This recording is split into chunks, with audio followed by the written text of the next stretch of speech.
जाऊं, किससे कहूं, अपना विरह मैं किसको सुनाऊं। श्याम सुंदर के बिना मेरा जी फट रहा है, मेरा हृदय बाहर आने को हो रहा है। बंधुओं, ऐसा विरह जब चित्त में व्याप्त होता है तब ठाकुर जी मिलते हैं। हम करते क्या है जगन्नाथ जी की प्राप्ति के लिए? स्वयं श्री राधा कृष्ण मिलित स्वरूप हैं श्री चैतन्य महाप्रभु। और ऐसा नहीं है कि उनको कोई ज्ञान नहीं है। जो भावावेश में बैठे बैठे शिक्षाष्टक का पाठ कर देते हैं, ऐसे महाप्रभु श्री चैतन्य साक्षात वेद वेदांत संस्कृत की श्रुतियां जिनके चारों तरफ भ्रमण करती हैं, ऐसे श्री चैतन्य महाप्रभु भावावेश में गंभीरा में रहते हैं। द्वार पर उनकी सेवा में श्री स्वरूप गोस्वामी जी और राय रामानंद रहते हैं। दोनों को बुलाकर के श्री चैतन्य महाप्रभु कहते हैं, कृष्ण कब आएंगे, कृष्ण मुझे कब मिलेंगे, ये महाप्रभु जगन्नाथ मुझे कब स्वीकार करेंगे। तब राय रामानंद समझाते हैं, महाप्रभु जी आप थोड़ा कुछ पा तो लीजिए, थोड़ा विश्राम कर लीजिए, थोड़ा आराम कर लीजिए, ठाकुर जी प्राप्त करेंगे आपको। अरे मैं कहीं सो गया और ठाकुर जी आ गए और मैं नहीं मिल पाया तो मैं नहीं सोने जाऊंगा। सोते नहीं थे, पूरे दिन बैठे रहते, ठाकुर जी आएंगे। आप कुछ पा लीजिए। मैं कैसे पा सकता हूं? अरे एक प्रियतमा बिना प्रियतम को देखे कैसे भोजन कर सकती है? मैं नहीं पाऊंगा।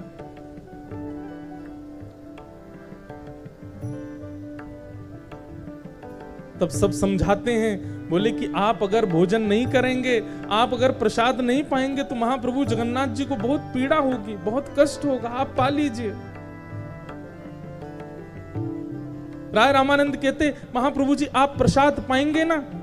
तो ठाकुर जी आए थे थोड़ी देर पहले, मुझसे कह के गए थे कि अगर चैतन्य महाप्रभु प्रसाद पाएंगे तो मैं अर्धरात्रि में आऊंगा। शब्द सुनते ही महाप्रभु जी व्याकुल हो जाते, जल्दी महाप्रसाद लेके आओ, प्रसाद लेकर के आओ, पत्तल लगाओ, भोग रखो, मैं पाना चाहता हूं। ठाकुर जी मिलने आएंगे मुझसे।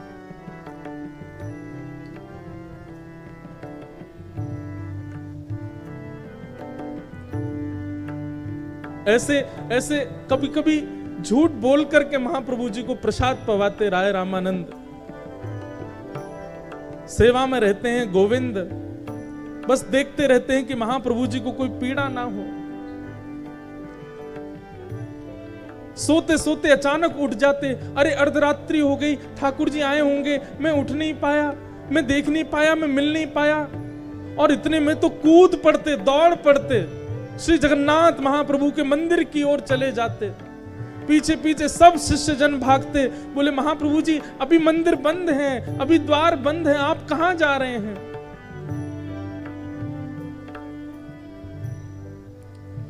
कहां पाऊं कहां जाऊं, मदन मोहन कहां जाऊं, कहां पाऊं मदन मोहन,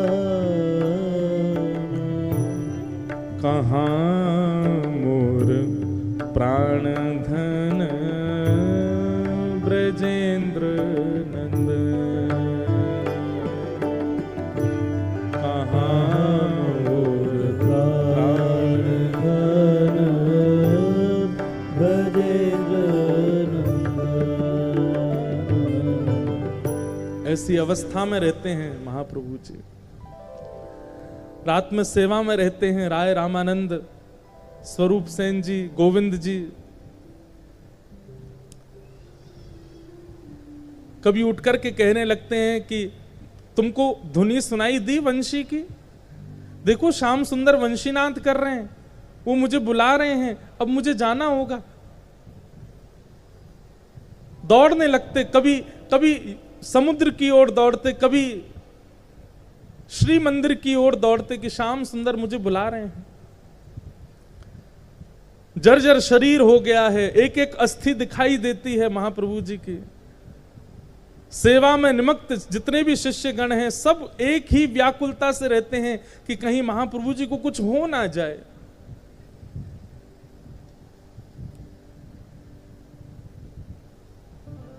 एक दिन अर्धरात्रि में सब बिल्कुल सावधानी से बैठे थे।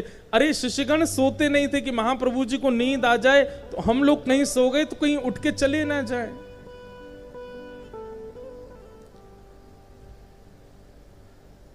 लेकिन 7-7, 8-8 दिनों से नहीं सोए हैं। कभी कभी नेत्र बंद हो जाते थे शिष्यों के, और तभी अर्धरात्रि में महाप्रभु जी को अचानक आवेश आता और उठकर के तुरंत गंभीरा से दौड़ पड़ते। आज जैसे ही रात्रि में सबकी निद्रा खुली, देखा महाप्रभु जी कहां हैं। भीतर जाकर के खोजने लगे तो महाप्रभु जी नहीं मिले। सब लोग चिंतित हो गए, भाई गंभीरा का एक एक द्वार बंद है, खिड़की बंद है, तो महाप्रभु जी बाहर गए कैसे।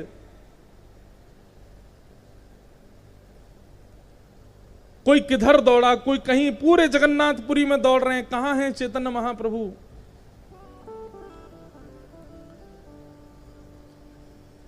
महाप्रभु जी दौड़ते दौड़ते गए और उन्हें ऐसा अनुभव होने लगा कि जैसे मानो श्री यमुना जी के तट पर महारास हो रहा है। और यमुना जी वो समुद्र को मानते थे, समुद्र में जाकर के कूद गए। बहते बहते समुद्र में पहुंच गए, कोणार्क सूर्य मंदिर के पास। यहां सब शिष्यगण ढूंढते ढूंढते जब समुद्र के तट पर आए, दूर दूर तक महाप्रभु जी नहीं दिख रहे हैं, रो रहे हैं, विलाप कर रहे हैं, कहां चले गए आप। तभी एक मछुआरा आया और उस मछुआरे के एक एक रों से नाम प्रकट होता था, हरि बोल हरि बोल हरि बोल हरि बोल हरि बोल। सब लोग सुनकर के बोले, ये मछुआरा, मछली पकड़ने वाला, इसके मुख से भगवान नाम कैसे प्रकट हो सकता है। तभी सब शिष्यगण बोले, ये नाम इस अधम के मुख से प्रकट होने की सामर्थ्य तभी हो सकती है जब इसने महाप्रभु का स्पर्श किया होगा। इसको पता होगा कि महाप्रभु कहां हैं, पूछो। घेर करके पूछने लगे, अरे भाई तू क्या हरि बोल करता है, तेने किसी को देखा। बड़ी मुश्किल से होश में आया, बोला मैं तो मछुआरा हूं, मछली पकड़ने के लिए जाला डाल करके समुद्र में पड़ा था। जाला जब हिलने लगा तो मैंने खींचा, मछली तो नहीं आई, लेकिन तभी एक विशाल महापुरुष मेरे जाले में आ गए। और जब से मैंने उनका स्पर्श किया है तब से ये नाम मेरे मुख से अनवरत निकल रहा है। दौड़ करके गए, जा करके जैसे ही देखा तो श्री चैतन्य महाप्रभु मछली के जाले में लिपटे हुए हैं। ऐसी भावावेश की स्थिति।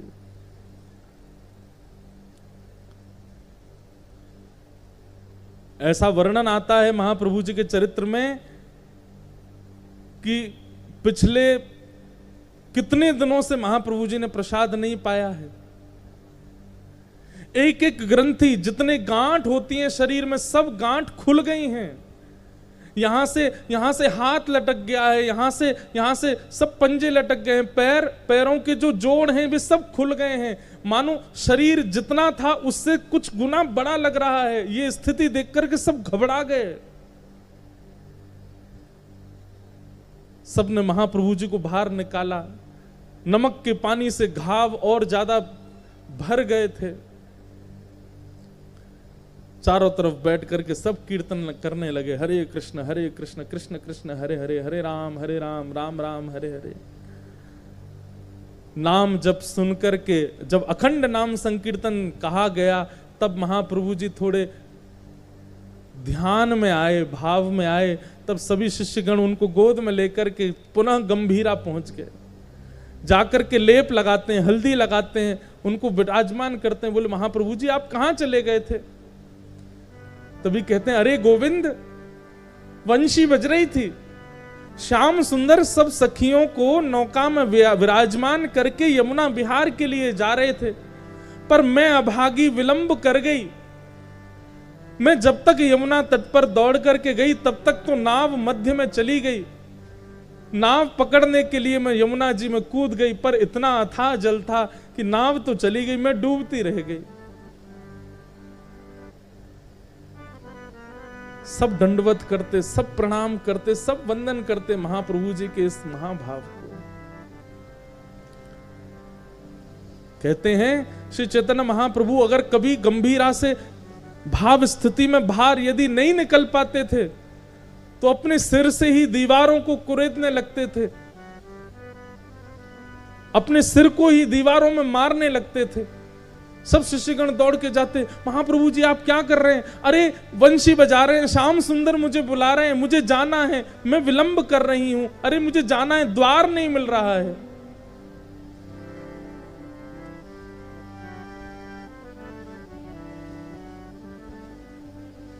कहाँ मोर प्राणनाथ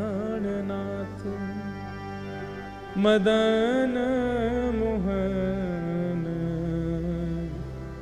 कहाँ जाऊं कहाँ पाऊं ब्रजेंद्र। इसी भाव में रहते। अर्धरात्रि का पूरे दिन केवल अर्धरात्रि का चिंतन करते थे, क्योंकि रात में ही ठाकुर जी रास विहार करते हैं। अर्धरात्रि का समय एक दिन हुआ, सब सचेत बैठे थे कि महाप्रभु जी कहीं चले ना जाएं। भले ही शरीर में कितने भी घाव हो, भले ही शरीर में कितनी भी पीड़ा हो जाती हो, लेकिन अर्धरात्रि में महाप्रभु जी को ऐसी वेणु का नाद सुनाई देता था, दौड़ पड़ते थे, जाने कहां से ऊर्जा आती थी उनमें।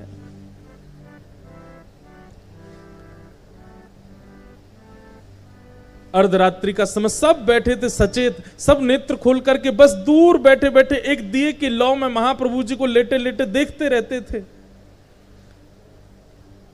श्री चैतन्य महाप्रभु की निज सेवा में रहते थे गोविंद, जो कि बिल्कुल मां की तरह वात्सल्य भाव से श्री चैतन्य महाप्रभु की सेवा करते थे।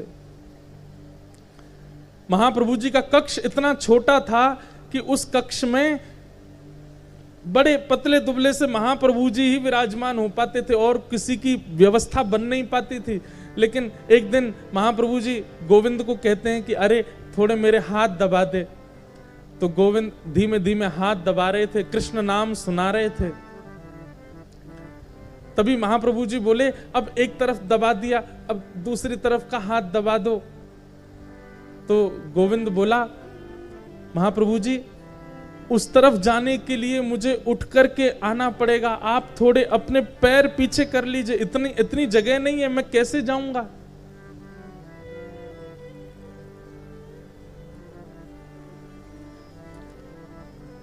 आप थोड़ा सा उठ के बैठ जाइए। तो महाप्रभु जी बोले अरे तू जानता नहीं, उठ के बैठने में मुझे हाथ खड़े करने पड़ेंगे, बैठना पड़ेगा, इतनी देर मेरा नाम छूट जाएगा, इतनी देर मेरा स्मरण छूट जाएगा। तो तेरे को दबाना हो तो दबा, नहीं तो मेरे स्मरण में विक्षेप मत डाल। अब गोविंद तो बड़े संशय में आ गए कि महाप्रभु जी आज्ञा कर रहे हैं कि हाथ दबाओ और जाना भी पड़ेगा और मैं जा भी नहीं पा रहा हूं, इनको उठाना भी नहीं है, मैं क्या करूं। गुरु आज्ञा की अवहेलना नहीं कर सकता और हठ पूर्वक इनके चरण आदि हटाऊंगा तो इनका ध्यान टूट जाएगा।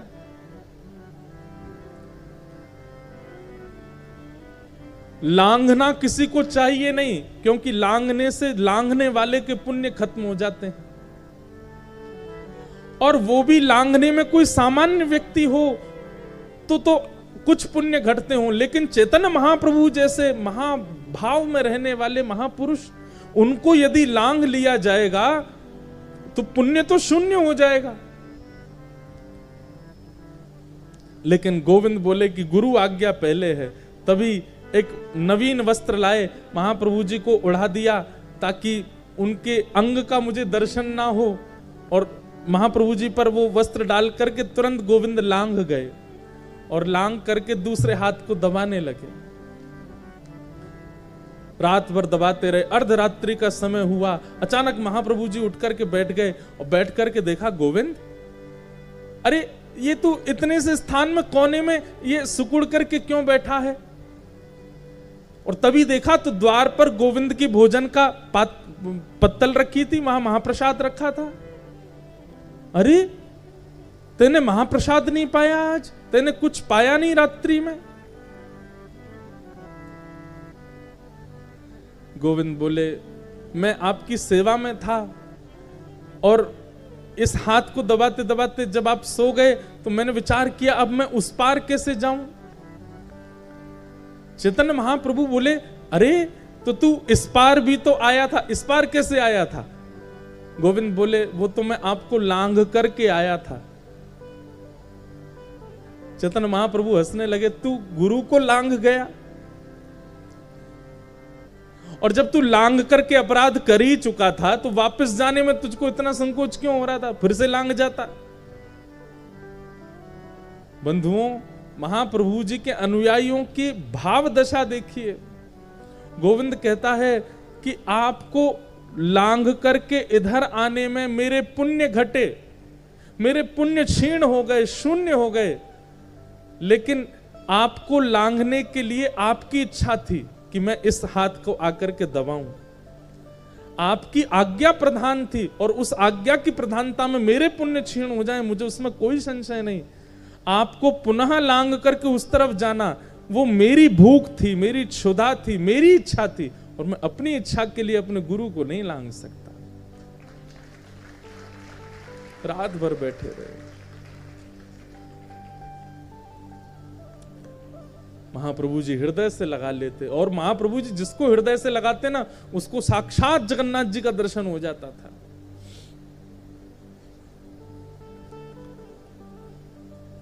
अर्धरात्रि होते ही शिष्यों की स्थिति बिगड़ जाती थी कि अब महाप्रभु जी को कैसे भी रोकना है, और जब जब वो लोग सतर्क रहते थे, एक क्षण के लिए पलक झपकती थी और उतने में तो महाप्रभु जी प्रस्थान कर जाते थे, क्योंकि ठाकुर जी रास में बुलाते थे उनको।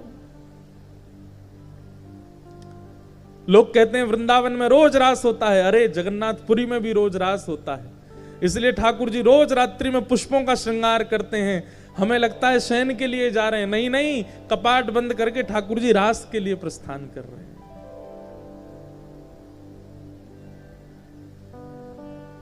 एक दिन रात्रि में सोए थे महाप्रभु जी और कह रहे थे, आज श्याम सुंदर मुझे बुलाएंगे ना?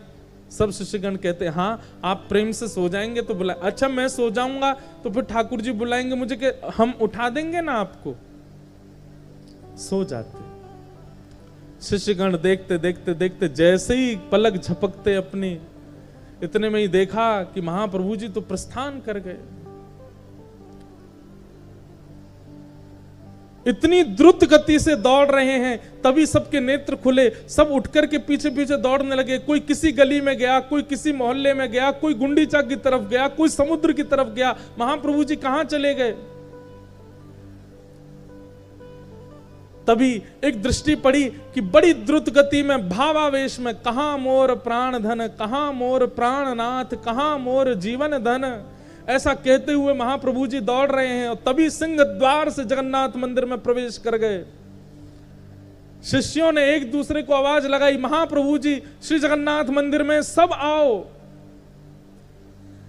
दौड़ करके जाकर के देखा, महाप्रभु जी दौड़ते हुए ऊपर प्रवेश कर रहे हैं।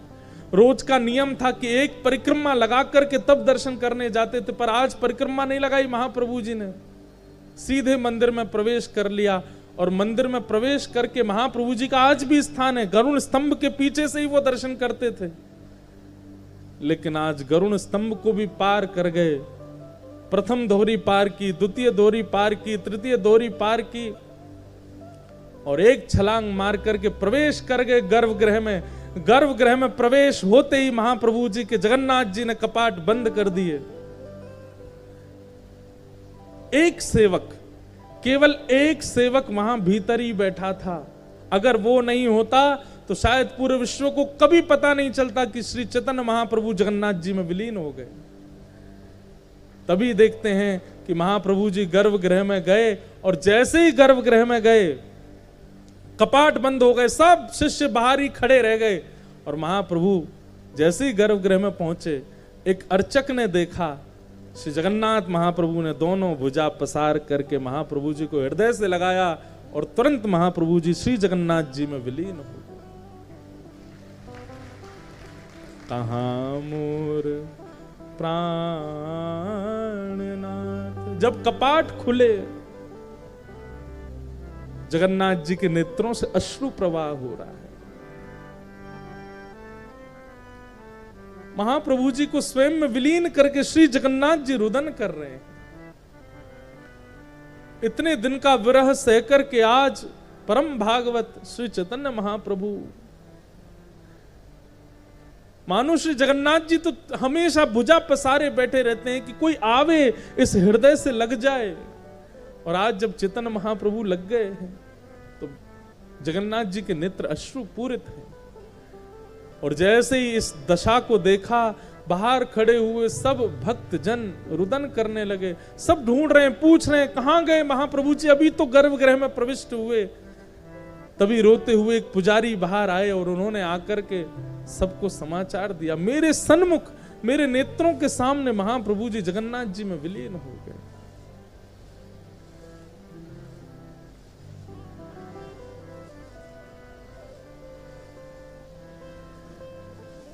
ऐसे श्री जगन्नाथ, हम कहां भक्ति करते हैं, हम कहां प्रेम प्रस्तुत करते हैं, हम कहां भाव प्रस्तुत करते हैं ठाकुर जी को। हमने कुछ किया ही नहीं है आज तक अपने भक्ति भाव में, जिससे ठाकुर जी प्रसन्न होकर के हमको स्वीकार करें। भैया समय नहीं है हमारे पास, बहुत कम समय बचा है। इस प्राण का कोई भरोसा नहीं है, कब चले जाएं, कब तक ये शरीर हमारे पास है, कब तक ये बुद्धि हमारे पास है, कब तक ये वाणी हमारे पास है, कब तक ये कान और नेत्र हमारे पास है। आज हैं, कल अगर इनमें से कुछ भी चला गया तो फिर भगवत प्राप्ति में बाधा आ जाएगी, भगवत प्राप्ति में एक रुकावट हो जाएगी। इसलिए भैया प्रयास करते रहिए, ठाकुर जी के लिए थोड़ा थोड़ा भाव रखते रहिए, तभी तो ठाकुर जी प्राप्त होंगे। नाम संकीर्तन, हम कहते हैं भैया कुछ भी छोड़ दो लेकिन नाम मत छोड़िए ठाकुर जी का। ठाकुर जी का नाम त्याग मत करो, ये नाम सर्वोपरि है, ये नाम सर्वश्रेष्ठ है।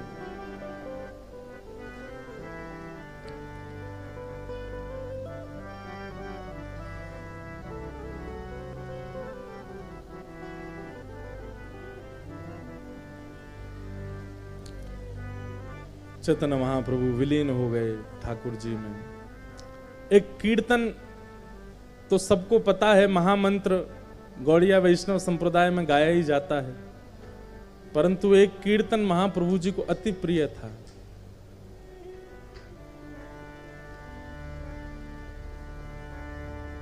राम राघव राम राघव राम राघव रक्षमा, राम राघव राम राघव राम राघव रक्षमा।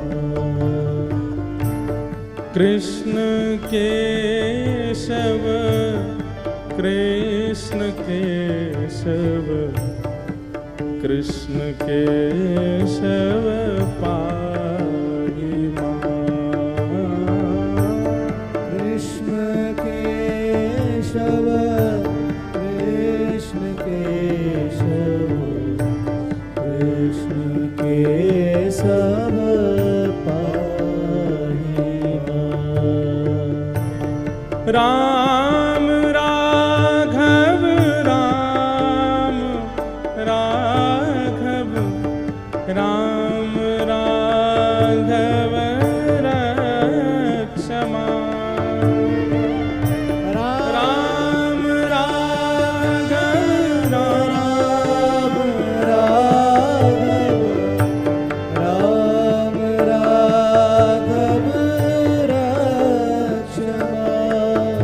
हे कृष्ण केशव कृष्ण केशव कृष्ण केशव केशव पाहि मान। कृष्ण केशव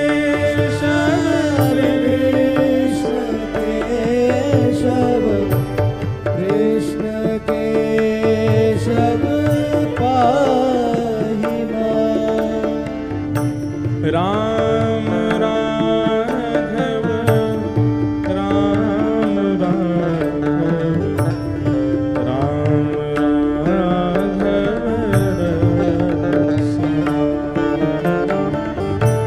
राघव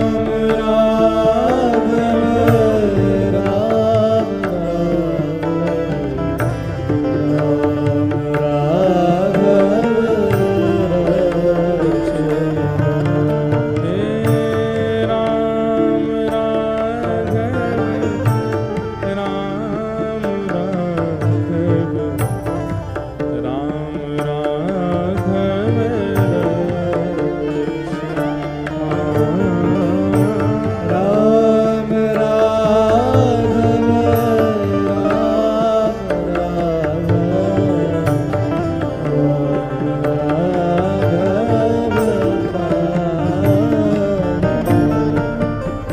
प्रेम लक्षणा भक्ति।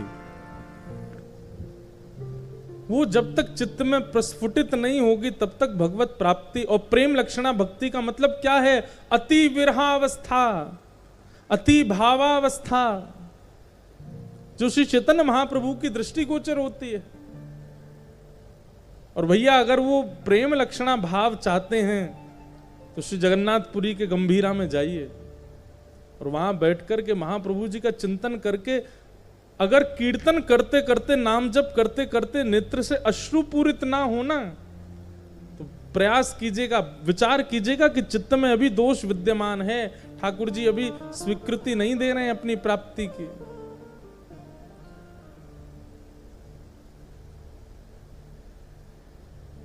जिसने भी पाया है ना श्री कृष्ण को, दो अवस्थाएं विशेष दिखी हैं उनकी। एक तो गायन की अवस्था, जिसने भी कृष्ण को पाया वो गाता ही रहता है, वो शांत नहीं रहता, उसके मुख से कुछ ना कुछ प्रकट होता ही रहेगा। कीर्तन प्रकट हो, भाव प्रकट हो, पद प्रकट हो, भजन प्रकट हो। और दूसरा नेत्रों से अश्रुपात। ये दो स्थिति समाप्त नहीं होती हैं। ये दो स्थिति जिसकी समाप्त ना हो रही हो, कृष्ण मिलेंगे उससे।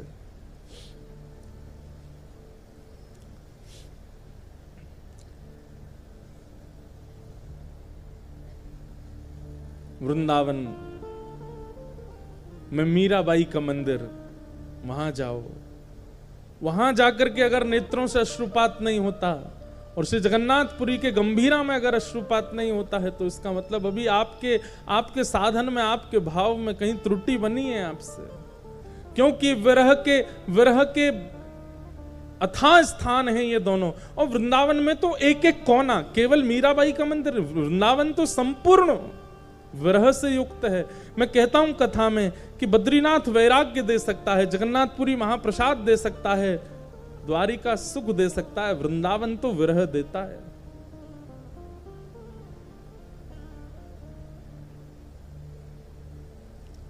चैतन्य महाप्रभु शिक्षाष्टक में कहते हैं सब छोड़ दो लेकिन नाम जप मत छोड़ना, ठाकुर जी का नाम मत छोड़ना कभी भी।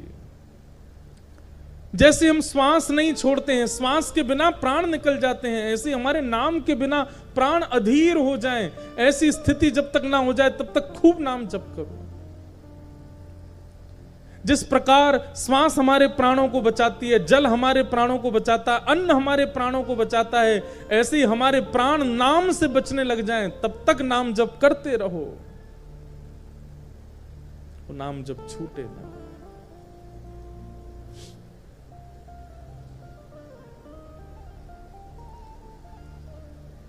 ऐसा भाव।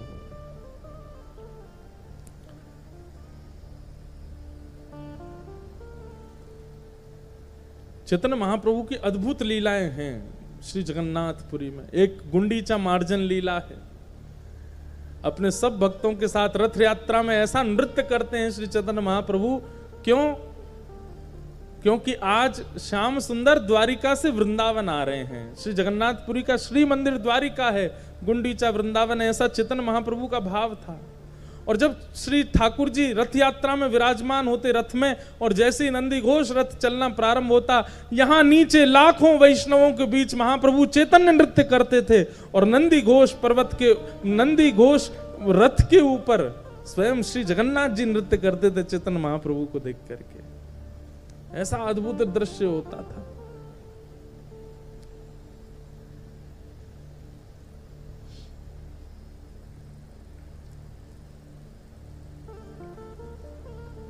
प्रेम लक्षणा भक्ति आवश्यक है, और इस प्रेम लक्षणा भक्ति के लिए सबसे प्रथम सत्संग, संतों के मुख से निश्चित वाणी का श्रवण कीजिए। दूसरा कीर्तन, भगवत नाम भगवत संकीर्तन में खूब नृत्य कीजिए, खूब रुदन करते हुए गाइए, किसी को दिखाने रिझाने के लिए नहीं। और तीसरा, खूब नाम जप कीजिए, खूब ठाकुर जी की सेवा करिए, हरिजनों की सेवा कीजिए। प्रेम लक्षणा भक्ति को प्रकट करेंगे चित्त में। ऐसे सौनकादि ऋषियों के 6 प्रश्नों के सूत जी महाराज उत्तर देते हैं, और उत्तर देते हुए भाव कहते हैं कि सवै पुंसां परो धर्मो यतो भक्ते जोक्षजे अहैतुक्य प्रतिहता हे आत्मा संप्रसीदते। सभी प्राणी मात्र का एक परम धर्म है क्या? अदोक्षज श्री जगन्नाथ भगवान से अहेतुकी प्रेम लक्षणा भक्ति करना। हम सबके धर्म समझाए जाते हैं, परंतु यहां परम धर्म की चर्चा हो रही है। यदि व्यक्ति ने अपने जीवन में कभी ठाकुर जी से प्रेम नहीं किया, श्रीमद् भागवत के वेणु गीत में गोपियां कहती हैं, अक्षणवताम फलमिदम न परम विदाम। गोपियां कहती हैं क्या? अरे आंख वालों, यदि तुमने इन आंखों से नदी देखी, पर्वत देखे, पुष्प देखे, वन देखे, जीव देखे, हंस देखे, तो भी तुमने कुछ नहीं देखा अगर इन नेत्रों से कभी श्याम सुंदर को नहीं देखा। बंधुओं, यदि आज हमारे नेत्र थोड़े ना खुले तो आप लोग चिंतित मत होना, आप लोग श्रवण करना। महाप्रभु जी के नेत्र खुले हैं। एक बात सुनिएगा, किसी व्यक्ति के पास कोई सामग्री है, इससे यह बात प्रमाणित है कि उस सामग्री के प्रयोग से, उस सामग्री से मिलने वाले उस अर्थ को वो कमा सकता है, उसका उपभोग कर सकता है। मान लीजिए किसी के पास में इंग्लैंड का वीजा है, तो वो कभी भी इंग्लैंड जा सकता है। किसी के पास में किसी अन्य देश का वीजा है, तो इसका मतलब क्या है कि उसके पास में अथॉरिटी है, वो कभी भी उस देश में प्रवेश कर सकता है। किसी के पास धन संपदा है तो गाड़ी खरीद सकता है।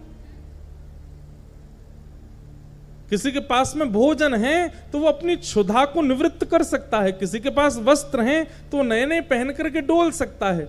ठीक वैसे ही हमें नेत्र प्राप्त हैं और हम लोग जन्म से नेत्र वाले हैं। इस बात का ये प्रमाण है कि महाप्रभु जगन्नाथ जी ने आज तक हमारे नेत्रों की ज्योति बचा रखी है। तो मानो ठाकुर जी अब भी प्रतीक्षा कर रहे हैं कि तू अब भी प्रेम भाव अपने चित्त में, भक्ति भाव लेकर के आ। तेरे नेत्रों में अभी भी ज्योति है, तू अब भी मुझे देख सकता है। तेरे पास साधन है, इसका मतलब मेरा दर्शन सुलभ है। तुझे सुनाई देता है, इसका मतलब तू मेरे वेणु रव को सुन सकता है। अरे शिकायत उनको करनी होगी जो देख नहीं पा रहे हैं, जो सुन नहीं पा रहे हैं। वो शिकायत करें तो महाप्रभु जी फिर उसका उत्तर क्या देंगे वो महाप्रभु जी जाने। पर मैं तो देख पा रहा हूं, मैं तो सुन पा रहा हूं, मैं तो स्पर्श कर पा रहा हूं, मैं तो चल पा रहा हूं, मैं तो नाच पा रहा हूं, इसका मतलब ये सारे गुण मेरे पास अभी तक व्यवस्थित हैं। इसका मतलब ठाकुर जी मुझे संकेत कर रहे हैं, ये सब व्यवस्थाएं तेरे पास हैं, तू मेरी प्राप्ति में इन सबको लगा सकता है, लेकिन तू इन सबसे विषय भोग रहा है।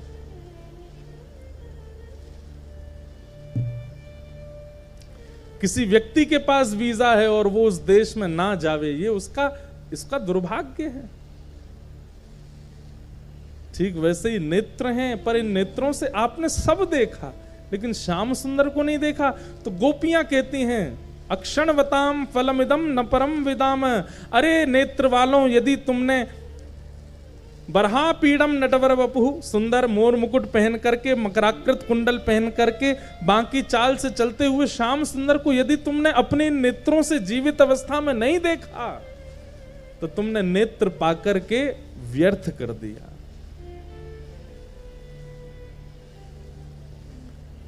कान पाकर के तुमने कभी अगर श्री कृष्ण की वेणु रव को नहीं सुना, तो तुमने क्या सुना?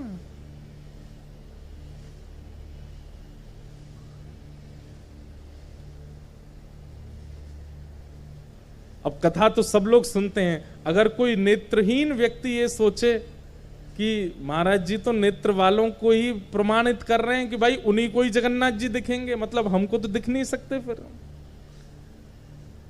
उनके लिए उत्तर श्री सूरदास जी कहते हैं। सूरदास जी कहते हैं, केसर तिलक मोतिन की माला, वृंदावन के वासी, केसर तिलक मोतिन की माला, वृंदावन के वासी,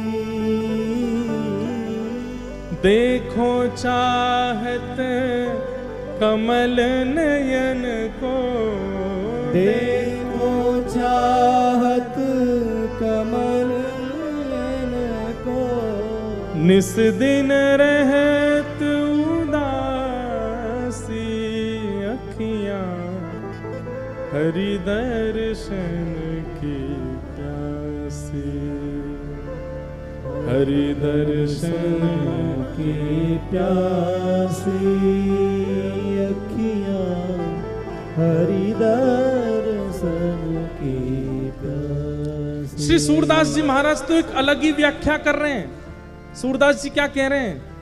अरे भैया, अगर किसी पे नेत्र नहीं है तो परेशान मत होना, ठाकुर जी ने बहुत बड़ी कृपा की है तुम्हारे ऊपर। किसी ने पूछा, सूरदास जी नेत्र ना होने से कृपा कैसे हो सकती है? सूरदास जी बोले, अरे जिनके पास नेत्र है ना, वो कंचन में फंस जाते हैं, वो नेत्रों से कंचन देख लेते हैं, कामनी देख लेते हैं, संसार का दर्शन कर लेते हैं। अरे इन नेत्रों से इतना सब कुछ देख लेते हैं कि फिर उनमें ही फंस जाते हैं, जगन्नाथ जी को हो ही नहीं पाते। हम सब अच्छे हैं, हमें नेत्र ना दे करके ठाकुर जी ने रक्षा की है कि भाई तो ये नेत्र ना दे रहो, क्यों?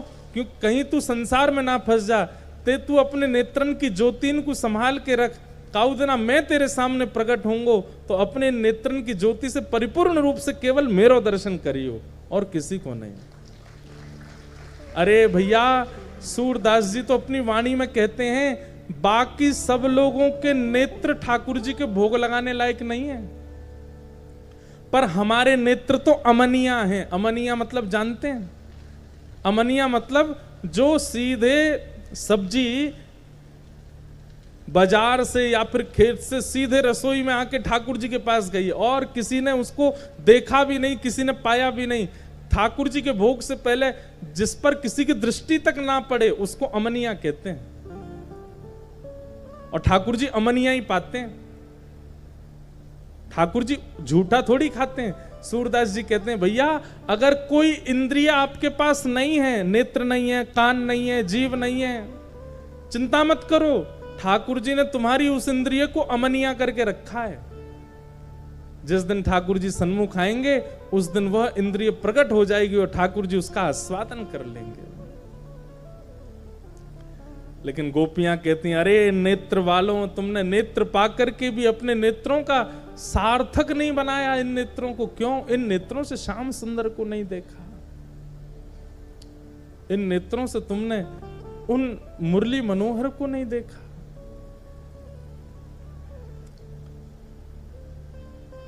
सूत जी महाराज कह रहे हैं, प्रत्येक जीवात्मा का परम धर्म क्या है? भगवान की अहेतुकी भक्ति। अहेतुकी भक्ति किसको कहते हैं?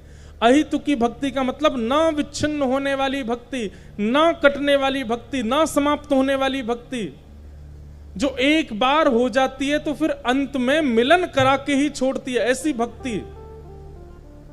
कभी बीच में छोड़ दिया, फिर दोबारा लग गए, फिर कहीं चले गए, फिर लग गए, ऐसी भक्ति कभी भगवत प्राप्ति नहीं करा सकती। एक बार ठाकुर जी से लग गए तो फिर उसके बाद चाहे जीवन में कितने भी बड़े पहाड़ गिरे हों, लेकिन आपकी भक्ति वो छूटे ना, वो लगी रहे ठाकुर जी से। उसको कहते हैं अहेतुकी भक्ति।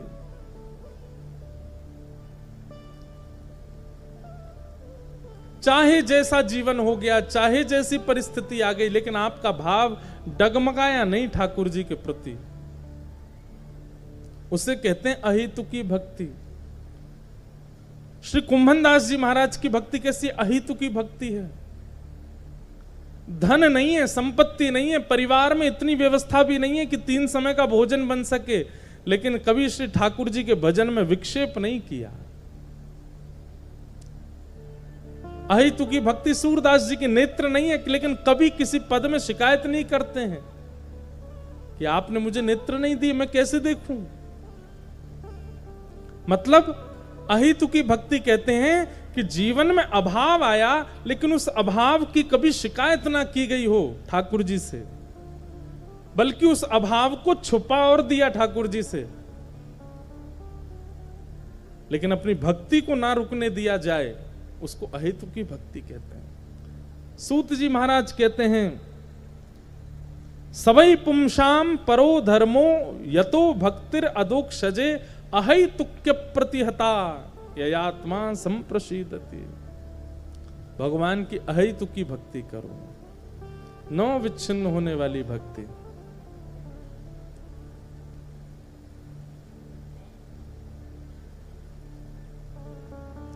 आपको पता है श्री जगन्नाथ जी में नवकलेवर होता है। जब 2 आषाढ़ एक साथ आते हैं तब ठाकुर जी का विग्रह परिवर्तन होता है। हमारे वृंदावन में जगन्नाथ जी का एक मंदिर है और वहां जो जगन्नाथ जी विराजमान हैं वो यहीं पुरी के ही ठाकुर जी गए हुए हैं वृंदावन। ऐसा नियम है कि श्री जगन्नाथ जी का जब नवकलेवर होता है तो पूर्व जो स्वरूप है ठाकुर जी का, स्वरूप बदल जाता है, तो पूर्व स्वरूप को भूमिगत कर देते हैं, वहीं जगन्नाथ जी में ही भूमिगत हो जाते हैं। उनको किसी को दिया नहीं जाता, किसी को दर्शन भी नहीं कराया जाता। लेकिन हमारे ब्रज के साहित्य में एक कथा हमने पढ़ी। एक रामानंदी वैष्णव थे, उनका नाम था श्री हरिदास। ये स्वामी श्री हरिदास जी नहीं, दूसरे हरिदास हुए। और जब से इन्होंने ब्रजवास किया, ये तब से केवल रोते ही रहते कि नंद नंदन आप मेरे पास कब आओगे, हे श्याम सुंदर आप मेरे पास कब आओगे, हे बांके बिहारी आप मुझे कब मिलोगे, हे मदन मोहन मुझे कब मिलोगे। इतना विलाप करते थे, इतना रुदन करते थे, इतना भाव विरह में रहते थे। एक दिन रात्रि में सोए तो श्री महाप्रभु जगन्नाथ जी इनके स्वप्न में आ गए। बड़े बड़े नयन, अधर, ऐसे मधुर मुस्कारें ठाकुर जी। और ठाकुर जी स्वप्न में आ गए तो ये ठाकुर जी से लड़ रहे थे स्वप्न में, कह रहे थे मैं रो रहा हूं आप हंस रहे हो, मुझे इतना रुला करके आपको इतनी हंसी आ रही है, ऐसे यहाँ अधर इतने बड़े बड़े आपके खिल रहे हैं। ठाकुर जी बोले मैं हंस यहाँ मारे रहे हूं क्योंकि अब मैं तोते मिलवे वारो हूं, अब मैं तोए मिलूंगा। तो हरिदास जी बोले मुझे मिलोगे? बोले हाँ। कैसे मिलोगे? अब क्या करना पड़ेगा, कहाँ मिलोगे? बोले थोड़ा सा परिश्रम करना पड़ेगा। बोले क्या?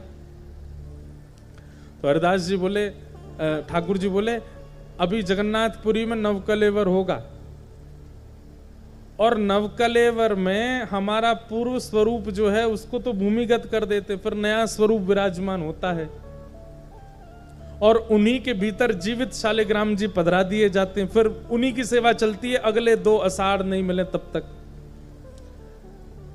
हमारे ऊपर एक कृपा रही जगन्नाथ जी की, जब हमारा जन्म हुआ था 1996 में, तब नवकलेवर हुआ था। और फिर हमारा दूसरा जन्म हुआ जब हम पहली बार व्यासपीठ पर बैठे 2015 में, तब भी नवकलेवर हुआ था। दोनों बार नवकलेवर हुआ ठाकुर जी का। ठाकुर जी के 2 कलेवरों का दर्शन तो हमने किया है। अब कई लोग कहते हैं आप ब्याह कब करोगे, मैंने कहा अगले कलेवर पे। अगला कलेवर जाने कब होएगा, तब तक तो हम ही बूढ़े हो जाएंगे। ये तो मजाक में बोलते हैं, ऐसा जरूरी नहीं है। तो ठाकुर जी का नव कलेवर हो रहा था। ठाकुर जी ने हरिदास जी से कहा कि हमारा स्वरूप है उसको लेकर के तुम आ जाओ। कहाँ ले आऊं? बोले जगन्नाथपुरी में हमारे पूर्व स्वरूप को जैसे ही भूमिगत करेंगे आप जाइएगा और जाकर के उस स्वरूप को वृंदावन लेके आओ, मुझे वृंदावन में रहना है तुम्हारे पास। अब इसी रूप में मैं तुमको मिल सकता हूं अगर तुम परिश्रम करके हमको ले आओ। देखो लड़ना भी पड़ेगा, झगड़ना भी पड़ेगा, बहुत ताने सुनने पड़ेंगे, लेकिन हमने तुमको बोल दिया कि तुम थोड़ा प्रयास करना, बाकी का हम करेंगे प्रयास। लेकिन ये ठाकुर जी बोलते हैं ऐसा कि बाकी का ये करेंगे, कुछ नहीं करते, हमको ही करना पड़ता है सब। तो हरिदास जी इनकी बातों में आ गए, चले गए जगन्नाथपुरी। 6 महीना में तो पहुंचे और उसी समय नवकलेवर का समय आ गया। हरिदास जी पहुंचे तो जैसे दर्शन करने गए तब इतनी भीड़ नहीं होती थी। पुजारियों ने कहा कहां से पधारे? बोले हम वृंदावन से आए हैं। अच्छा अच्छा, महाप्रभु जी का दर्शन कर लो, अभी 2-4 दिन अंतिम दर्शन का कुछ भाव है और फिर उसके बाद तो फिर सब क्रिया शुरू होंगी, ठाकुर जी का नवकलेवर होगा। बोले हाँ कर लिया दर्शन, अब तो हम इनको ले जाएंगे ना साथ में। भीतर ही मंदिर में ही बोल दिया उन्होंने। तो सब पुजारी पंडा जो थे सब बोले क्या बोलते हो? बोले हाँ यहाँ तो नवकलेवर होगा, ठाकुर जी का दूसरा स्वरूप विराजे, पूर्व स्वरूप तो हम लेके जाएंगे अपने साथ वृंदावन।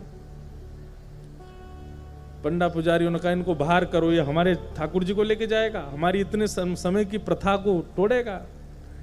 लोगों ने बाहर कर दिया। बोले भैया कोई पागल आ गया है, बोल रहा है हम पूर्व स्वरूप ले जाएंगे ठाकुर जी का। कई लोगों ने हंसी उड़ाई, कई लोगों ने उनको बाहर कर दिया, लेकिन वो माने नहीं। उनको पता था ठाकुर जी ने कहा है थोड़ा सहना पड़ेगा, लेकिन सह लेना। फिर बेचारे कैसे कैसे करके भीतर गए और भीतर जाकर के महाप्रभु जी के सामने ही कहने लगे, हे महाप्रभु जी, आपने मुझे स्वप्न में आके कहा था कि मेरे साथ जाओगे, देखो ये लोग मानते नहीं है मेरी बात, आप चलो मेरे साथ, सब व्यवस्था हो जाएगी, आप चलो वृंदावन में रहेंगे, वहीं प्रेम से पाएंगे। सब लोगों ने शिकायत कर दी और उनको फिर मंदिर में प्रवेश निषेध करा दिया, ये भीतर ही नहीं आएंगे। 2-4 दिन तक बेचारों को जब किसी ने प्रवेश नहीं करने दिया तो आप समुद्र के तट पर अनशन पर बैठ गए। बोले हे महाप्रभु जी, यदि अब आप मेरे साथ, आपने कहा था थोड़ा सा प्रयास करना, बाकी का मैं करूंगा, मैंने तो कर लिया, आप तो करो थोड़ा प्रयास। बोले यहाँ पूरा साम्राज्य आपका, ये सब लोग मुझे टिकने नहीं दे रहे, आने नहीं दे रहे, कहीं बैठने नहीं दे रहे, अब मैं कैसे लेके जाऊं आपको? बाहर कर दिया। बाहर बैठे बैठे रुदन कर रहे थे श्री हरिदास जी समुद्र के तट पर।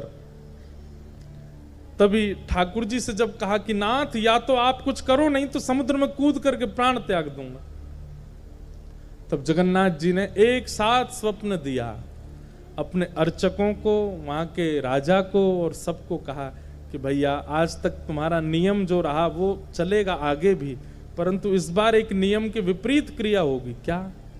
हमारा जो ये पूर्व स्वरूप है, ये हरिदास नाम के एक भक्त आए वृंदावन से, इनके साथ वृंदावन जाएगा और वहीं विराजेंगे हम। ठाकुर जी ने आज्ञा दे दी कि हम तो वृंदावन विराजेंगे। और पहली बार जगन्नाथपुरी में ऐसा हुआ कि श्री ठाकुर जी नव कलेवर के बाद जगन्नाथपुरी में बड़ा विचित्र माहौल हो जाता है, लोग रोते हैं, लोग बड़े बेचैन हो जाते हैं। हमारे ठाकुर जी अब दूसरा स्वरूप विराजेगा, उसकी प्रसन्नता तो होती, पर पूर्व स्वरूप जिसकी 30-30 साल तक सेवा हुई, आषाढ़ 2 कभी 30 साल में भी आता है, उनका जीवन भर हमने दर्शन किया, अब अचानक से दूसरा स्वरूप विराजमान होगा। कई लोगों को बड़ा विरह होता है, बड़ी वेदना होती है, बहुत रुदन करते हैं लोग। रात भर जगन्नाथपुरी में लाइट नहीं रहती, अपने अपने घरों में दिए जला करके लोग विष्णु सहस्त्रनाम का पाठ करते हैं, महाप्रभु जी की याद में बहुत रुदन करते हैं। एक अलग ही प्रथा है जगन्नाथपुरी की। लेकिन एक बार ऐसा हुआ था जगन्नाथपुरी में कि नवकलेवर में कोई रोया नहीं, सब नाचे, और श्री महाप्रभु जी रथ में विराजमान होकर के वृंदावन गए, और आज भी वृंदावन में विराजमान। वृंदावन में जो स्वरूप है ठाकुर जी का, बड़ा पतला सा स्वरूप है, ऐसा लगता है ठाकुर जी पतले दुबले से लगते हैं, पर बड़ा प्राचीन हरिदास जी के द्वारा विराजमान किया गया स्वरूप है। अब कई लोग उसमें ऐसा भाव करते हैं कि ठाकुर जी वो वाले नहीं गए जो मंदिर में विराजते हैं। जगन्नाथपुरी में कई घरों में भी जगन्नाथ जी विराजते हैं ना, तो किसी के घर के ठाकुर जी को भगवान ने आज्ञा दे दी, उनके घर से ले जाओ हमको, हम वहां से वृंदावन। अब लोग कहते हैं ऐसा, पर हम क्यों कहें कि किसी घर से आए, हम तो कहेंगे मंदिर से ही आए ठाकुर जी, मंदिर से आके वृंदावन में विराजमान हो गए। ऐसे महाप्रभु जगन्नाथ। अहेतुकी भक्ति, न विच्छिन्न होने वाली भक्ति, ये चित्त में प्रकट हो जाए, यही परम धर्म है प्रत्येक मानव का, प्रत्येक प्राणी का। सूत जी महाराज प्रवचन कर रहे हैं, भगवान के 10 अवतारों के विषय में बताया, श्रीमद् भागवत की रचना के विषय में कह रहे हैं। इदं भागवतं नाम पुराणं ब्रह्म संहितं उत्तम श्लोक चरितं चकार भगवान ऋषि। श्रीमद् भागवत नाम, अब भागवत जी का परिचय सुनिए बड़े ध्यान से। श्रीमद् भागवत नाम का ये पुराण है जो कि ब्रह्म से संबंध कराता है। भागवत जी का एक ही उद्देश्य है, ठाकुर जी से संबंध कराना। कई लोग भागवत की कथा पितृमुक्ति के लिए सुनते हैं, कई लोग भागवत की कथा अन्य अन्य भावों से सुनते हैं, पर हमारी बात सुन लीजिए। श्रीमद् भागवत का एक ही उद्देश्य है, क्या? सुनने वाले श्रोता जीवात्मा का ठाकुर जी से संबंध कराना, ठाकुर जी को उसके जीवन में किसी संबंधी के रूप में प्रकट करना। अगर कथा सुनने के बाद ठाकुर जी के प्रति किसी संबंध का दर्शन नहीं हो रहा है तो आपने कोई चूक की है कथा में। ठाकुर जी कुछ तो लगेंगे आपको। कई जन्मों से बुला रहे हो, कोई तो नाता जरूर होगा। कई जन्मों से बुला रहे हैं, कोई तो नाता जरूर होगा। नजरों से नजरें मिला न पाऊं, मेरी नजर का कसूर होगा। नजरों से नजरें मिला न पाऊं, मेरी नजर का कसूर होगा।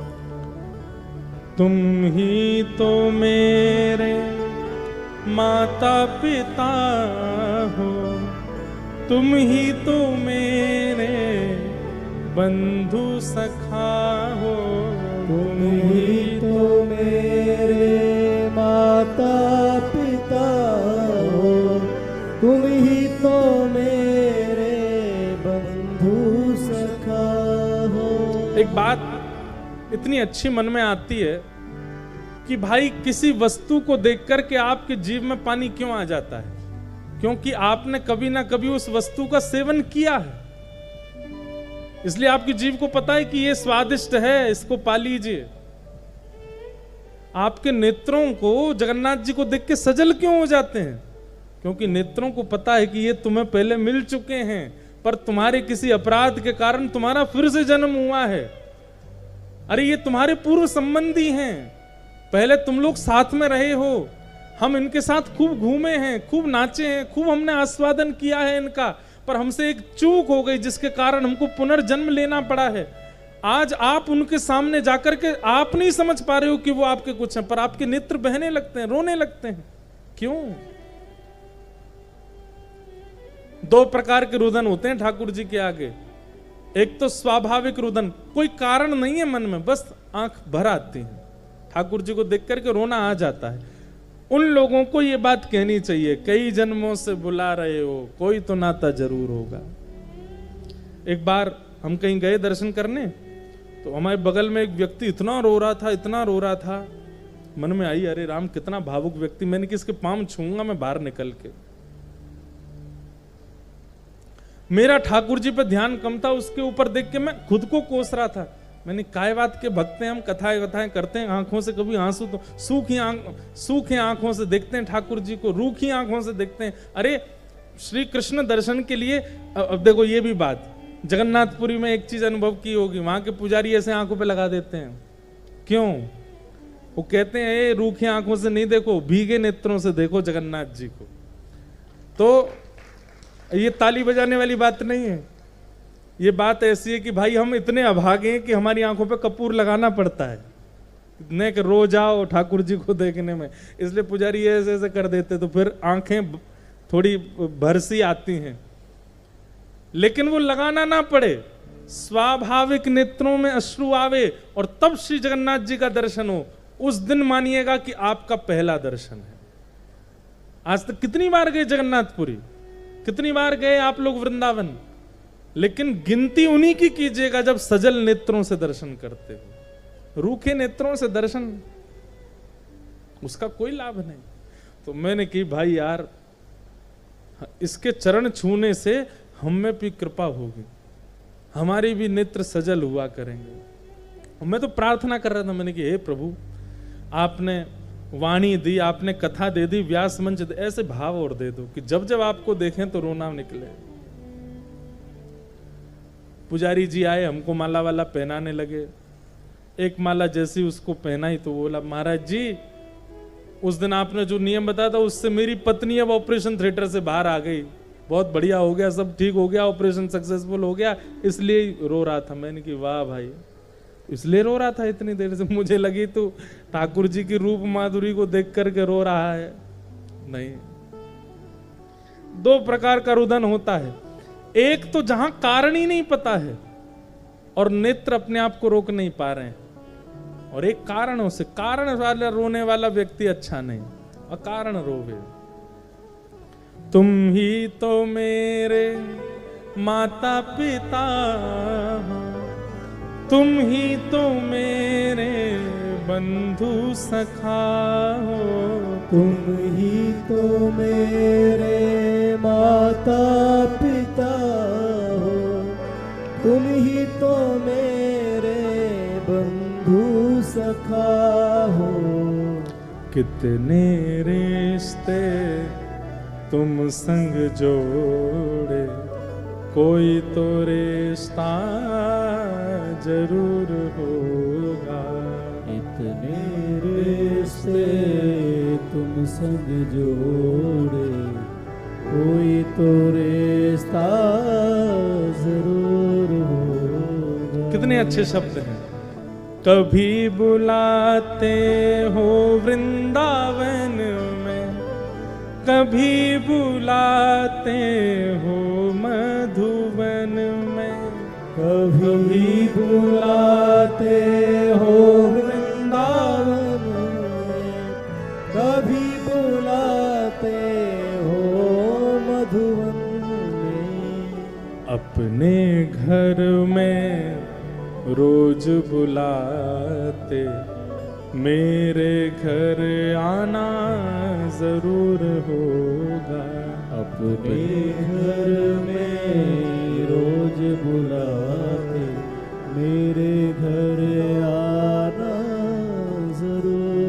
हमें तो सब जगह बुलाते हो नाथ, हमारे पास कब आओगे? तो ये सहज ही नेत्रों में अश्रु का आना इस बात का प्रमाण है कि ये नेत्र पहले आस्वादन कर चुके हैं ठाकुर जी का, और बड़ी समीपता से आस्वादन कर चुके हैं, इसीलिए आपके नेत्र भावुक हो रहे हैं, इसलिए आपके नेत्र सजल हो रहे हैं। तो श्रीमद् भागवत क्या कराती है? ब्रह्म संहितम। ये भगवान से हमारा संबंध कराती है, इनका नाम ही ब्रह्म संहिता है, ये ब्रह्म संहिता है। ये ठाकुर जी से संबंध कराती हैं। ठाकुर जी कोई अपने से दिखने लगते हैं, केवल भगवत दृष्टि नहीं रहती ठाकुर जी के प्रति, कोई अपना भाव प्रकट होने लग जाता है ठाकुर जी के प्रति। ऐसी ये भागवत की कथा है। भागवत की कथा किन्होंने लिखी है? तब कहते हैं उत्तम श्लोक चरितम चकार भगवान ऋषि, भगवान श्री वेदव्यास ऋषि ने भागवत जी की रचना की है। तब प्रश्न हुआ, बोले क्यों की रचना, कारण क्या था रचना करने का? इतने ग्रंथ इतने पुराण सब लिखे जा चुके, तो फिर भागवत और लिख करके इतना परिश्रम क्यों किया? तब बताते हैं, बोले कलयुगी जीवों पर कृपा करने के लिए, हम कलयुगी जीवों पर अनुग्रह करने के लिए भागवत जी की रचना की। बोले क्यों? अन्य साधनों से, अन्य शास्त्रों से, अन्य ग्रंथों से कल्याण नहीं होता हमारा? बोले हो तो जाता, लेकिन रचयिता जो श्री वेदव्यास जी हैं, उनके मन में थोड़ा सा संकोच था, उनके मन में थोड़ी असंतुष्टि थी कि शायद हो सकता है कि मेरे अन्य ग्रंथों से मानव कल्याण ना हो, इसलिए उन्होंने 18वां पुराण भागवत लिखा। तब किसी ने प्रश्न किया, बोले उन्हें कैसे पता चला कि उनकी असंतुष्टि की संतुष्टि का कारण क्या बनेगा? तब बोलते हैं कि श्री वेदव्यास जी महाराज बड़े असंतुष्ट बैठे थे कि मैंने इतनी रचनाएं कर दी लेकिन मेरे मन को शांति नहीं है। तभी वहां नारद जी का आगमन हुआ, और नारद जी महाराज ने आकर के श्री वेदव्यास जी महाराज से कहा कि भगवान क्यों इतने उदास बैठे हो? व्यास जी बोले मैंने इतना कुछ लिख दिया लेकिन मेरे मन को शांति नहीं है, मेरे मन को संतुष्टि नहीं है। रचनाकार को पता होता है कि उसके द्वारा सिद्ध की गई सामग्री अच्छी है कि नहीं, भले ही लोग कितना भी बोलते जाएं। फिर अब चित्रकार ने चित्र बनाया और जैसे चित्र दिखाता है सब कहते हैं बहुत अच्छा बहुत अच्छा, लेकिन उसको खुद पता है कि ये सब ऐसे ही बोल रहे हैं, बहुत अच्छा नहीं है। जब उसको लगने लगे कि बहुत अच्छा, तो समझो कि बहुत अच्छा है। मां घर में भोजन बनावे, बच्चों को पवावे, तो बच्चे कहेंगे बहुत अच्छा है, लेकिन मां को खुद पता होता है कि आज अच्छा बनाया नहीं है मैंने, ये जबरदस्ती बोल रहे हैं। रचनाकार को पता होता है, रचयिता को पता होता है कि उसके द्वारा सिद्ध की गई वस्तु अद्भुत है कि नहीं। जब उसको खुद अनुभव होने लग जाए अद्भुत है, उसके बाद कोई प्रशंसा करे तो फिर उसमें राजी होता है। पर एक बात बोलूं, इसमें भी एक बात, कई लोग ऐसे होते हैं संसार में, उनको अपनी रचना चाहे जैसी हुई हो वो अच्छी ही लगती है। कई चित्रकार ऐसे हैं, हमारा चित्र तो जैसा भी बनाते हैं, अब महाप्रभु जगन्नाथ जी को ऐसा बना लाते हैं, आंख इतनी बड़ी, मुंह इतना सा छोटा सा। महाराज जी कैसा बना? अब मत, बहुत अच्छा भाई, तुमको कैसा लगा? मुझे तो बहुत अच्छे लग रहे हैं, तो तुम तो रखो इनको अपने पास ही। कई बड़े बड़े गायक आते हैं, उनको लगता है उनसे ज्यादा स्वर में कोई नहीं गाता। जरूर मेरा तो पाला पड़ता रहता है ऐसे लोगों से, मिलने वाले लोग आते हैं तो कोई ना, महाराज जी एक कीर्तन सुनाए, और फिर उसके माता पिता और हमारा बेटा बहुत अच्छा कीर्तन करता है, अभी फर्स्ट प्राइज मिला था इसको, मैं सुनाऊं भाई कुछ। और वो जैसे ही गाना शुरू करते हैं तो कोई हंसी वाली बात नहीं है, लेकिन उसका स्वर सुनकर के मन में आता भाई। अब ये मेरी बात नहीं है, एक बार की बात है कि एक व्यक्ति श्रीनाथ जी के मंदिर में गा रहा था, इतने में कुमन दास जी आए ऐसे करते हुए, तो कुमन दास जी को देख करके बोला आपने अपने कानों पे हाथ क्यों रखा? बोले तुम इतनी तेज रेंक रहे हो कि कानों में चुभ रहा है। तो व्यक्ति बोला तुम जैसे लोग ही भक्त नहीं बनने देते लोगों को, हैं? अरे ठाकुर जी नहीं देखते कि स्वर में गा रहे हैं कि बेसुरा गा रहे हैं, ठाकुर जी तो अनुराग देखते हैं, ठाकुर जी को ये सब चीजें नहीं होती, ठाकुर जी तो भाव देखते हैं। पर आप जैसे लोग हम लोगों को भक्ति भाव में आगे नहीं आने देते। कुम्मन दास जी बैठ गए, उसका हाथ पकड़ के बोले, भैया इतना बुरा मत मान, तू बिल्कुल चिंता मत कर, ठाकुर जी अनुराग ही देखते हैं, ठाकुर जी भाव ही देखते हैं, ठाकुर जी प्रेम ही देखते हैं। लेकिन मेरे मन में एक बात आती है। कुम्मन दास जी बोले, क्या? कुम्मन दास जी कहते हैं, जिसके स्वर से मानव नहीं रीझ रहा है उससे परमात्मा कैसे रीझेगा? जिसके स्वर से मानव भाग जाते हो उससे परमात्मा आ जाएगा। इसलिए भैया अगर तेरा स्वर अच्छा नहीं है तो तू मन ही मन में गा ले, मन के ठाकुर जी को सुना ले। क्यों? स्वर अच्छा नहीं है, अब तू जोर से गाएगा तो बाहर के लोग उपहास करेंगे, उपहास करने पर ये अपराध बनता है, इसे मन ही मन गा लो। तो आपकी रचना करने की स्थिति नहीं है, फिर भी आप जबरदस्ती रचना कर रहे हो, वो एक प्रकार की हिंसा ही तो है।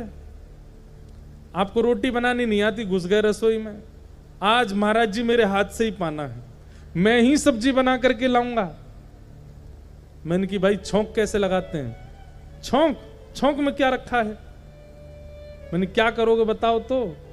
पहले हल्दी डालूंगा तवे पर, और फिर उसके बाद उसमें आलू डालूंगा, और फिर उसमें टमाटर डालूंगा, और फिर उसमें पानी डालूंगा। मैंने कि भाई छौंक लग गया? बोला हाँ लग गया।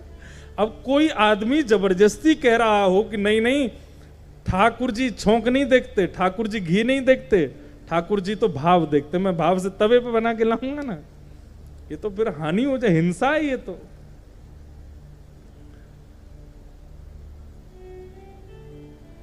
अच्छा, ऐसे जो होते हैं ना वो फिर बड़े चाव से बनाते हैं, और फिर जब परोसते हैं तो फिर बड़े चाव से देखते हैं, अब ये प्रशंसा करें कैसा लगा, बहुत अच्छा है ना।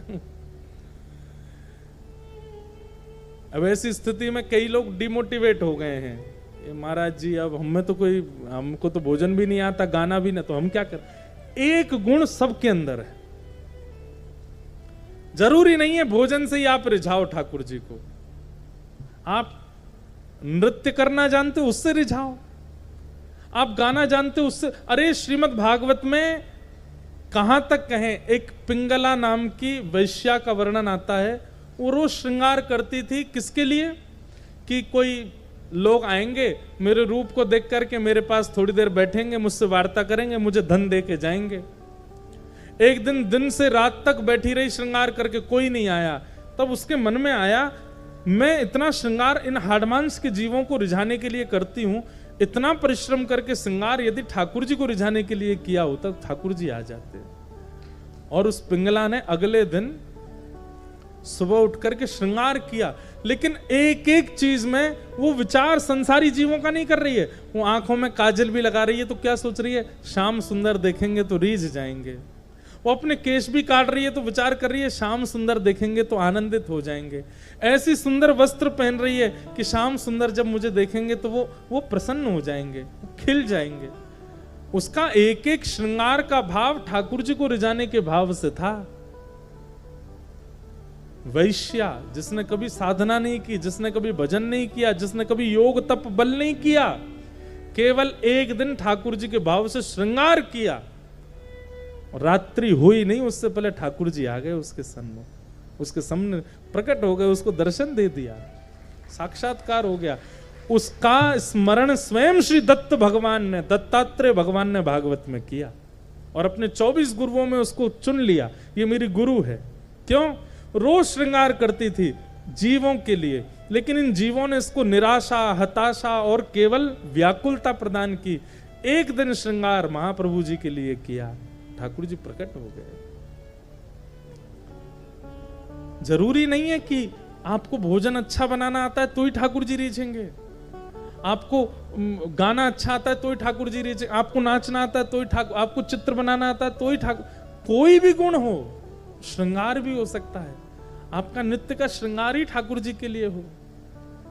जिन भेषा मेरो सावरो रीझे, जिन भेषा मेरो सावरो रीझे, जिन भेषा मेरो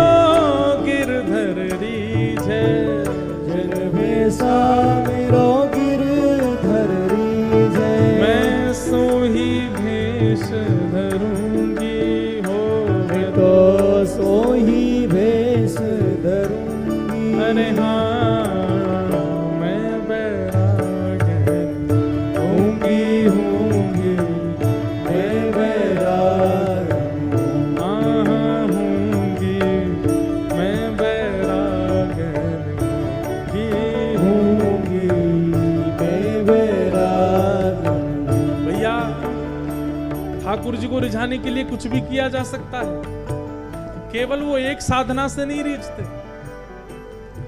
एक परिवार की छोटी सी लाली है, वो अभी डॉक्टरी की पढ़ाई कर रही है। तो मेरे को बोली, महाराज जी ना मैं कथा सुन पाती हूँ, ना मैं कीर्तन कर पाती हूँ, ना मैं ठाकुर जी की सेवा कर पाती हूँ, ना मैं एकादशी व्रत कर पाती हूँ, ना मैं कंठी माला के नियम अपना पाती हूँ। मैं पूरे दिन यहाँ ये कॉलेज में रहती हूँ, यहाँ MBBS की तैयारी कर रही हूँ, इतना पढ़ना पड़ता, मेरे से कुछ नहीं हो पाता।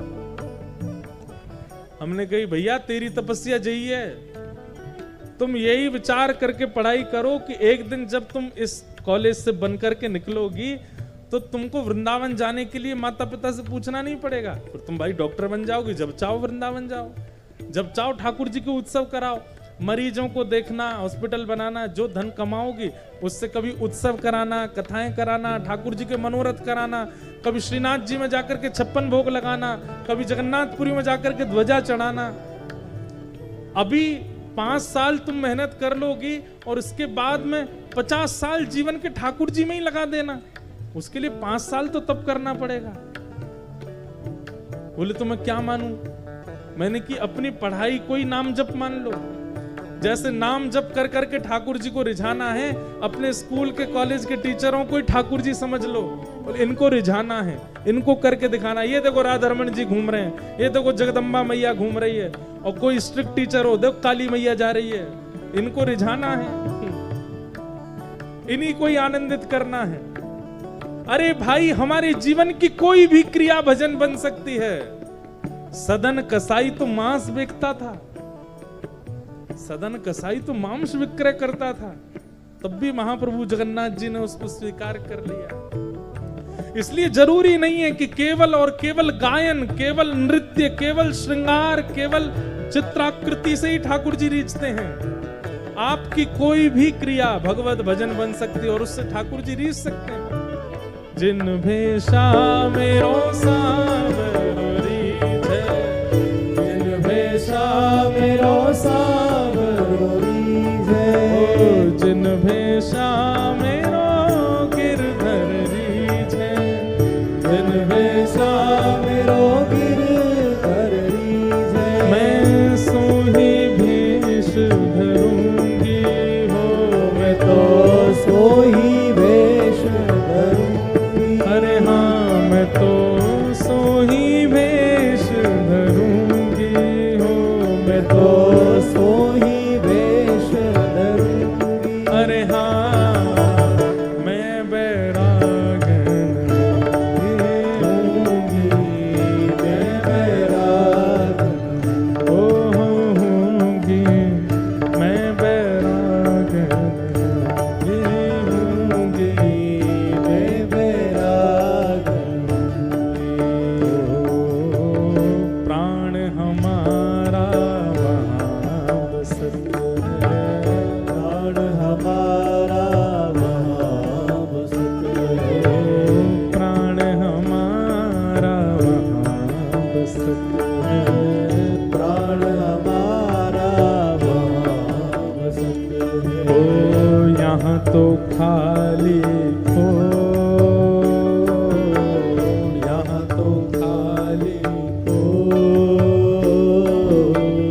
मात पिता परिवार सोई है, मात पिता परिवार सोई है, मात पिता परिवार सोई है, मात पिता परिवार सोई है। ओ कहिए तिनका तो बाला कहिए तिनका तो, हाँ भला कहिए तिनका तो, बाला कहिए तिनका तो। अरे हाँ मैं बैरागन होंगी होंगी, मैं बैरागन होंगी, मैं बैरागन होंगी होंगी। मैं बैरागन। एक ही बात की प्रधानता रखनी है, क्या? जिन भेषा मेरो सांवरो रीझे, जिन भेषा मेरो सांवरो रीझे। भेष में सब ले लीजिए, कर्म भी ले लीजिए, श्रृंगार भी ले लीजिए, स्वभाव भी ले लीजिए, बुद्धि भी ले लीजिए। अब जिन बुद्धि मेरो सांवरो रीझे, जिन श्रृंगार मेरो सांवरो रीझे, जिन स्वभाव मेरो सांवरो रीझे, सब जोड़ लीजिए। बस यही होना चाहिए कि वो रीझे। जिन भेषा मेरो सांवरो रीझे, जिन भेषा मेरो सांवरो रीझे। मैं सोई भेष धरूंगी हो, मैं तो सोई भेष धरूंगी। अरे हाँ